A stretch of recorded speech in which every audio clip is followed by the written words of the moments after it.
Derby County ran themselves a fans forum just a couple of days ago, and I've picked out all the key parts which I want to talk about and discuss with you guys over on the channel. Now, obviously, going through the fans forum, we have to acknowledge that a lot of the answers are going to be sort of PR, pushing the boundaries. Nobody's really going to give us anything really insightful, in my opinion. I think at times they can give you good information about how transfers work or the youth academy and things like that, but ultimately a lot of it is just PR and sort of pushing things in the right direction and sort of saying what the fans want to hear. Now, we have a slight update on investors, nothing really spectacular. There's some talk about the potential transfer of Michael Smith, one player who we've been after over the course of the last few seasons. There's also some conversation about ticket prices for away fans and home fans and Derby County fans not getting fleeced out of their money. There's also some conversation about Jerry Yates, the potential of making that a permanent deal.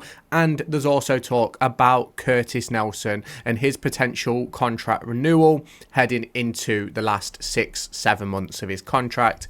And it's one of those where I think there's some really good information coming out of the fans forum. I'm not really going to take much notice of the Mendes Lang and Kenzo Holdmine thing. I think a lot of that is just sort of putting a player in front of people so people can say they've had an interaction, and it's one of those for me where I don't really think there was a great deal of insight in that one, but listening to what Paul Warne and Stephen Pearce had to say was certainly a little bit more insightful. Now, if you have not done so already, make sure you hit that subscribe button down below and turn on that notification bell. Let me know your thoughts from the fans forum down in the comments. If you've watched it, if you haven't, let me know what sort of things you'd like to take from that sort of situation in the future. Now, obviously, if we do just start off with the update on investors. Now, there was a question asking if there is an update, and Stephen Pearce says, at the moment, there is no update. David was honest that he would look for co-investors from day one. We had a senior team meeting with where we're going next. The next plan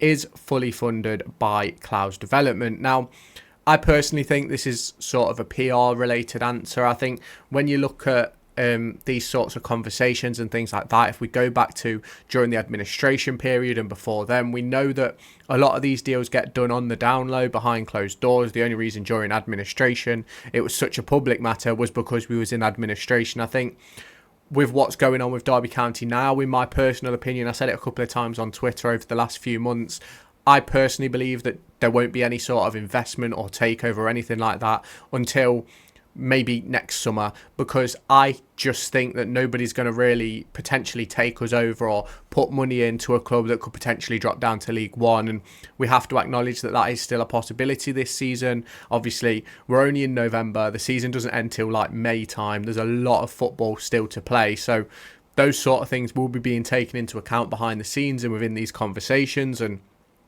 I am very much of the belief that if Derby County are going to sell up, if Derby County are going to bring in investment, a lot of it is going to be down to championship status. And I think for a lot of people that is a common theme. I think if you go back to the administration season, I think if we'd have secured safety and not had 21 points deducted, I think we would have had 5, 6, 7 interested parties willing to buy the club that were realistic, not just a David Clowes or the likes of Eric Alonso or Chris Kirshner trying to sort of try their hand, essentially. And that's just my opinion. You can obviously let me know your thoughts down in the comments. But for me, I just think we're not really going to hear a great deal, especially anything in regards of proper updates, until whether it's really far down the line or, in my opinion, until we've secured safety in the championship. Now, on to the next question, which was a question regarding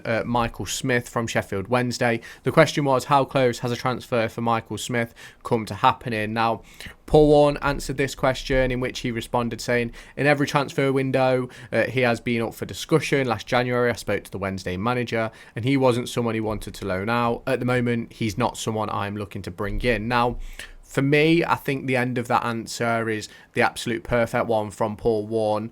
Not looking to bring in a Michael Smith is probably the absolute correct decision for us. I think he's in his mid-30s now and sort of coming towards the back end of his career, and we're trying to build forward and build a better team. And yes, in my opinion, I do believe we need another striker and another target man, let's say. But Do I believe that Michael Smith is going to be that man to take us forward? Absolutely not. So I think Paul Warne is on the exact right lines with this one, of looking towards other potential targets and things like that. And I do believe that in League One, if we'd have bought in Michael Smith, I think it would have been a good signing, especially if you look at the situation we had towards the back end of January last year, where James Collins got injured, Waghorn was injured, Connor Washington got injured, and I think there was a point where we played Kane Wilson and Mendes Lang as two rotating number 9s, which was, I think that was that in a game against, no, it wasn't Bolton, I think it was against Blackpool. I can't exactly remember, but it was a very weird game where I think we had a front 3 of Tom Barkes and Kane Wilson and Nathaniel Mendes Lang. And I think, obviously, if you'd have bought in a Michael Smith at that point, everyone would have been happy, and I think it would have been the right thing to do. We obviously then went on to bring in Dwight Gale, which I thought was a successful transfer, despite the fact that he got injured after, I think it was about 6 games. But he scored a couple of goals, some really important ones as well, which obviously helped us on our way to promotion. He's now, I believe, playing for Aberdeen, or he's playing for someone in Scotland. It might not be Aberdeen. I might have got that wrong, which is obviously good for him. His career is continuing. Now, if we go on to the next question, what can be done to regulate ticket prices away from home so they don't rinse Derby County fans? Now, Stephen Pearce answered this one saying, we had an all clubs call a few weeks ago. Although it's not been put through yet, it looks like there might be a cap on ticket prices. Now, I personally believe that ticket prices should include the option for travel from the stadium to whichever club you're going to, and then Derby County can then put on whatever travel they need to put on, essentially. And because for me, a lot of the time, the travel is always separate and the tickets. And sometimes I was looking to go into Millwall a few weeks ago, and I think when I'd put it all together, getting a ticket for me and my granddad, who I go to games with, as well as then travel, you was looking at nearly £200 before I'd even left the house to go to the game. It might not have been £200, it might have been about 150, but you're looking at nearly 100 quid for tickets, then you're looking at nearly 100 quid for travel. And for those people that go home and away every week, and it gets expensive, you think a season ticket, say on average for an adult, is probably, you're looking at £300-400. If you're then doing away games and you're looking at ticket prices of probably 25 to 30 quid at the moment at what they are, and then travel as well, you're probably spending like probably 10 grand across the course of a season on tickets, travel. Then if you add in food expenses and things like that, it might not be 10 grand. I might have pushed it a little bit there, maybe 5. But you're looking at a lot of money. If you think 23 games away from home, 23 games at home, it is and it can be a lot of money. So I am glad that these conversations are being had behind the scenes with clubs and things like that. And I think the biggest problem is your clubs like Leeds United. I think if I remember a few years back, the tickets for Derby versus Leeds were like £47 for an adult ticket. I think the children's tickets were like 37, and you're looking then at what, 100 quid if it's 2 adults before you've left the house. Then you're thinking about travel, which is a couple of hours minimum. So you're then looking at fuel costs, coach costs, train costs, whatever you decide to do, and it becomes realistically a month's rent or a month's mortgage sometimes before you've left the house or before you've even entered the opposing stadium and things like that. And that, for me, is where I think it gets a little bit difficult, because when you're looking at, you've probably spent 200-300 quid before you've even left the house, it's a bit ridiculous for me. I personally think there's a big problem in America with ticket prices and the way ticket prices influx based on certain people playing, and I understand the supply and demand situation, but sometimes for me, I just think ticket prices should have a set price. I think in my opinion, adult prices across the board should be 20 quid a game. Wherever you are, home or away, it should be 20 quid. I think if you're an away team travelling, I think that you should have an option to opt in for a travel ticket on your 20 quid for the away ticket, and then obviously the club can then work out the cost of that, which would obviously be worked out before you go, obviously. And you think if you had 200 people on coaches, that's what, probably 3-4 coaches, and you can work out the cost like that. But for me, I just think it is really difficult for fans to be able to do many away games because of the cost behind it. It's just a very difficult situation for a lot of people. Now, if we go on to the next one, it's another transfer question. It was talking about Jerry Yates. Is Jerry Yates a permanent option at the end of his contract? And Paul Warne responded with, Jerry has about 12 years left on his contract at Swansea. I don't see that happening anytime soon. Now, I'm not entirely sure when Jerry Yates' contract does expire. So let me just take a look over on Transfer Market. If we just go through here, his contract expires May. No, that's his loan deal. His contract at Swansea ends June 30th, 2026. So 2 years away from that. Now, yes, Jerry Yates has been a good player. He's been good in link-up play. I think he's had some really good moments. I ultimately think that he's just a stopgap for this season. I think coming towards January and even coming towards the summer, if we can get hold of Jerry Yates at a decent cost, I think it would be a really good deal for Derby County to bring him in on a permanent deal.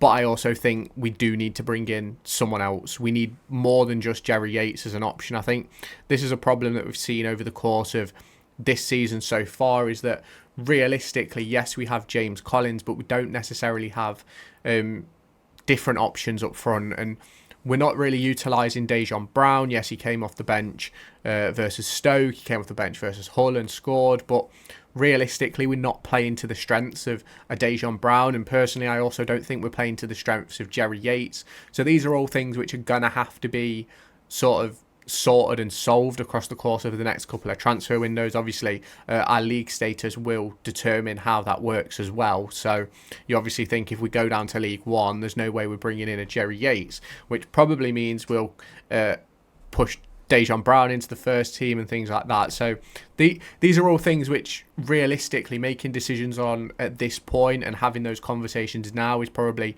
not really within the right mindset, in my opinion. There's still a long way to go this season, and we still don't know where we're going to be come the end of December, the end of November, let alone where we'll be come the summer when we're getting towards having these conversations about more permanent transfers. Now, just one more on the fans forum which I've taken is a question about Curtis Nelson. The question is a new contract for Curtis Nelson being discussed, with it being up at the end of the season? And Paul Warne returned by saying, Curtis has an option on his contract at the end of the season. As always, we reviewed the decision and that will be reviewed soon. Now, for me, I spoke about this in a video a couple of days ago about contracts. Obviously, Kane Wilson is another one who I believe is set to be out of contract this summer. You've also got the likes of Liam Thompson, Tom Barkhazen, I think Connor Washington and James Collins also out of contract, Craig Forsyth. So we've got a lot of bodies out of contract this summer, and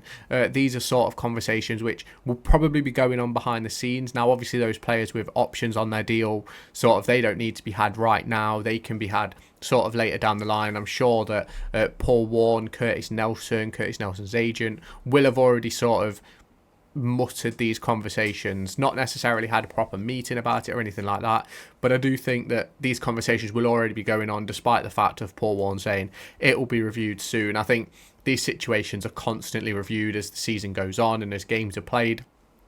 Obviously, I don't think we'll announce the trigger of the extension probably until like March, because I think you have to have that sort of situation where you look at it and you go, if he gets an ACL injury next week, which is a possibility, these things happen in football. If he gets an ACL injury next week, we probably aren't then going to extend his contract because he's not going to play for 12 months. So, and he's coming towards the back end of his career. I believe he's 31, 32. So it's one of those where you sort of have to put into perspective what could happen and when the right time is to make these decisions. Because obviously, if you make the decision now, picks up a bad injury tomorrow, you've got a massive problem on your hands in 12 months' time when you come into the transfer window and you've got a centre-back on the books that isn't going to play for another 6 months. And obviously you have these situations with younger players and stuff, and I think that is a more lenient situation because obviously they've still got a long way to go, whereas someone else is coming towards the back end of their time. So it's one of those for me which I think is ever growing for Derby County and ever growing for the likes of Curtis Nelson and Paul Warne. We'll obviously have to see what options are available during the January transfer window, what could potentially happen in the summer, because that'll all impact contracts and things like that as well. Now, they are the main takeaways I took from the fans forum. You can obviously let me know your thoughts down in the comments. If you have not done so already, make sure you hit that subscribe button, turn on that notification bell, and I'll catch you in my next video. Make sure to go and find me on TikTok, pictured here, and Twitter, pictured here. These are the places where I'll keep you all up to date with all my upcoming videos and my thoughts and feelings around the Formula 1 and Football Week.